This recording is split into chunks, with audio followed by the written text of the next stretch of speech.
and I'm gonna tell you what you should not read during summer. What is going on with my hair? Over it. Anyway, hello, I'm back again with another video, and I'm currently on holiday while you're watching this. Crazy times. I hope I'm having a fantastic time. I don't know, I think you would have finally maybe realised where we're going. I don't know, we'll have to find out. I'll tell you when we get back. If you're new here, I'm Alice. We talk about books, we chat, we often go on a tangent, but you know, it's alright, it's okay, it's alright. We also do vlogs, lifestyle content, all that jazz. If you're looking for someone to stick on in the background whilst you're cooking, cleaning your room, or you just want someone to listen to, feel like you got a friend with you, I'm your gal, so consider hitting that subscribe button. You can unsubscribe at any time, it's free. I mean, please don't unsubscribe, but you know, try before you buy. Why not, eh? Sorry, why am I like selling myself? What is happening? Goodness me. And if you're a returning viewer, thank you so much for your continued support. Let's go on with today's video. Now, summer is upon us.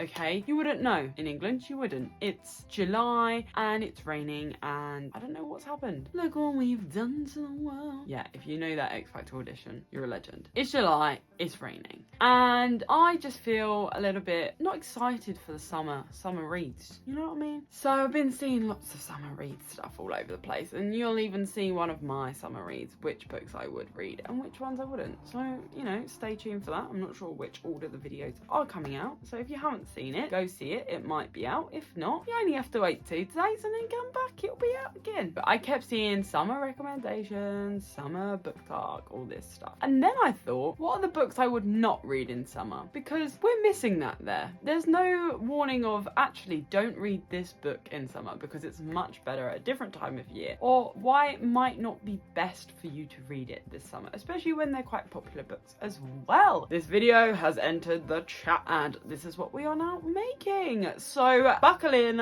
let's go for the ride, and I'm gonna tell you what you should not read during summer. Obviously, disclaimer, these are all my own thoughts and opinions, and if you don't agree with them, that's completely fine and completely okay, and that's so okay, and don't even worry about it. But I just wanted to tell you that everyone's allowed to have their own opinion, and in my opinion, these are the books I would not read in summer. So love you so much, thank you.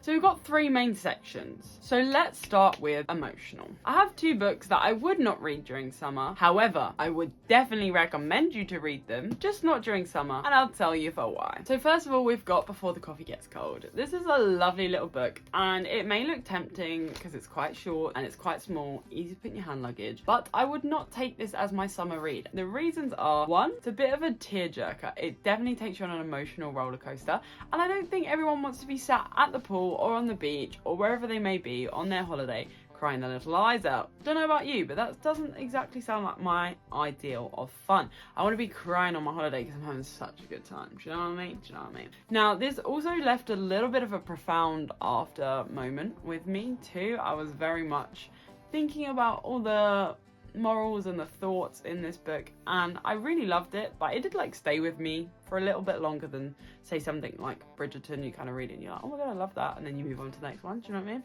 100% would say read this book. I really loved it. I've got the second one on my shelf, so once I finish Bridgerton, that will be in one of my top next to read, but I would not take this on your holiday with you, even though it may look tempting because it's easy to carry. Next up in the tearjerker department, we have Flowers for Algernon. This book, I don't know if it's Algernon or Algernon. I say Algernon. What would you say? This book is fantastic. 100% recommend. It's so good. One of my best friends found it in a charity shop and then was like, you have to read this, and then I ended up getting my own copy, which is why it's actually pristine. This copy has never been read.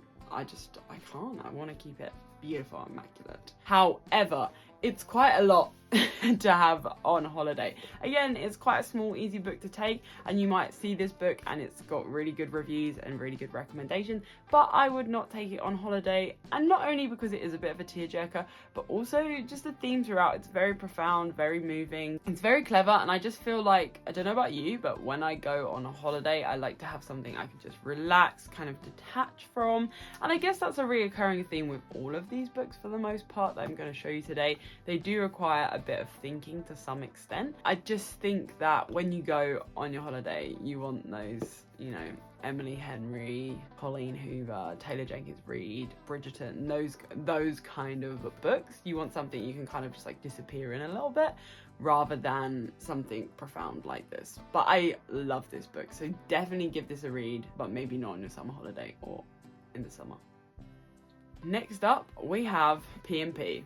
Now, arguably, a lot of people say there's never a good time to read P&P because it's long, it's intense, it's hard. But I recommend this book, and I think you should read it, because I feel like it's one of those things in life to be like, I've read Pride and Prejudice, and I really enjoyed it, actually. I kind of wanted a little bit more, but it was really sarcastic, and I just think there were some great things going on in here. However, for me, this is a spring book. This is a book we read in spring, okay?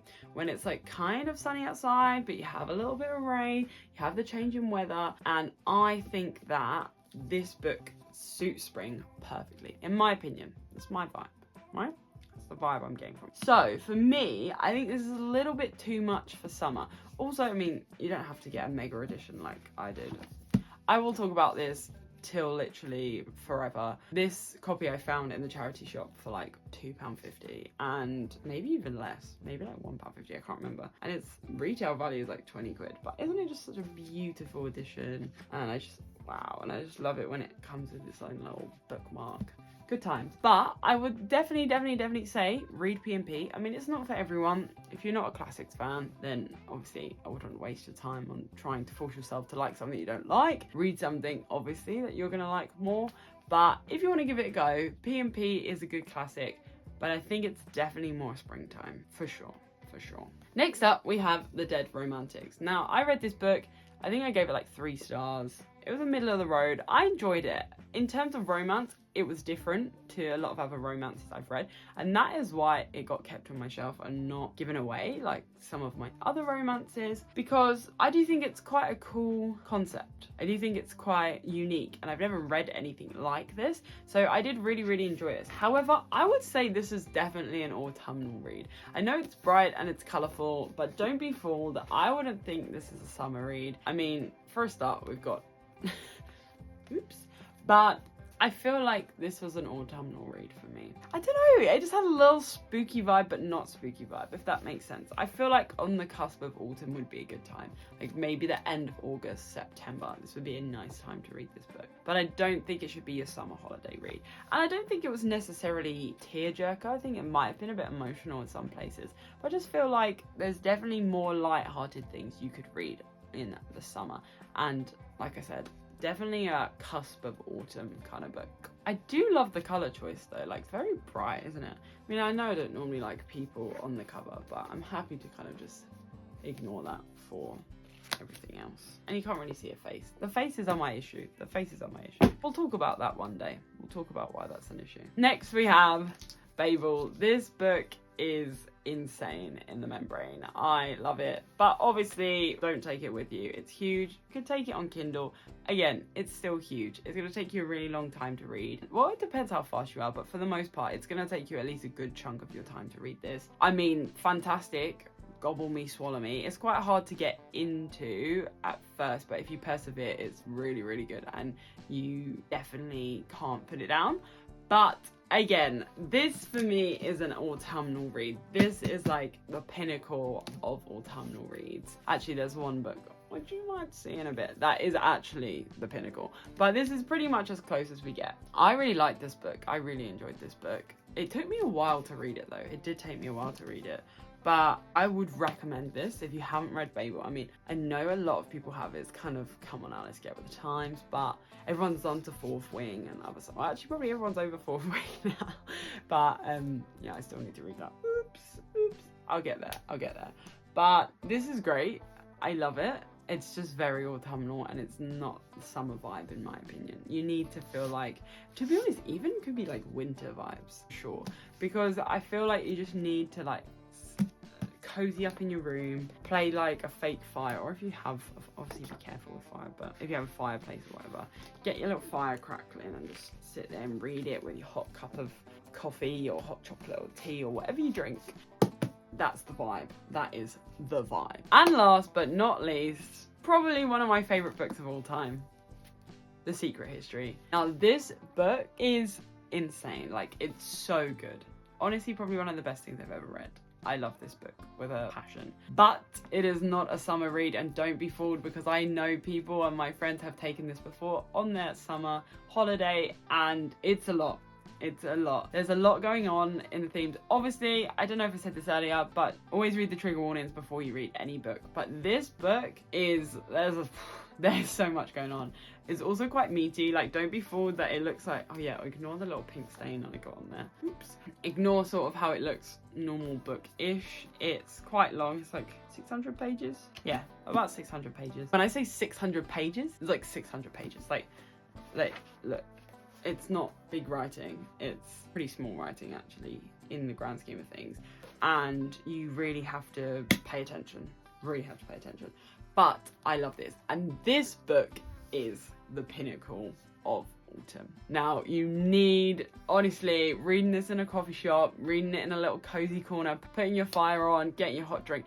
But you need to feel like an intellect. Like, when I was reading this book, I was dressing up to read this book. I was putting my trousers and my striped shirt on. I was putting my jumper with my collared shirt underneath. Like, I wanted to be in this book. I wanted to be a part of their group. And honestly, I don't wear glasses, but I almost just wanted to wear glasses to feel like I was fitting in the vibe, you know? So, genuinely, this book, you just have to read it in autumn. Honestly, it will change your whole experience, especially if you've tried to read this book before and you didn't get too far with it. Try again in autumn, like a proper autumnal day, maybe sort of October, just before Halloween, that kind of build up. Read it before you read your Halloween read. I'm excited. I already got my Halloween read for this year. Cool. I got a little Agatha Christie moment and I'm so excited. But anyway, off topic.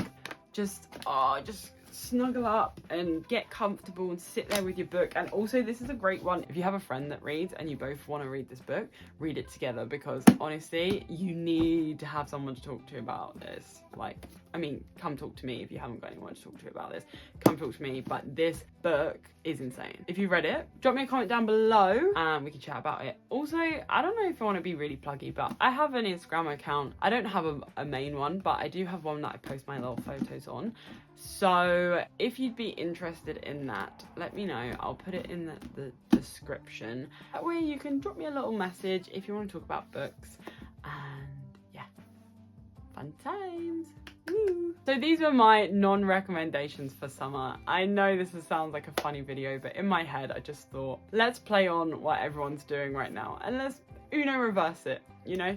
Let's send it back and let's kind of say, actually, these are the books I wouldn't read. Because sometimes you think a book is going to be great for your summer and it really isn't. Always do a little bit of research before you go away, and obviously please read all the warnings, everything. Just because someone likes a book doesn't mean you're going to like it, vice versa. I hope this helped you in some way. Thank you so much for watching. Don't forget to give this video a big thumbs up, smash that like button, and don't forget to subscribe. Have you subscribed?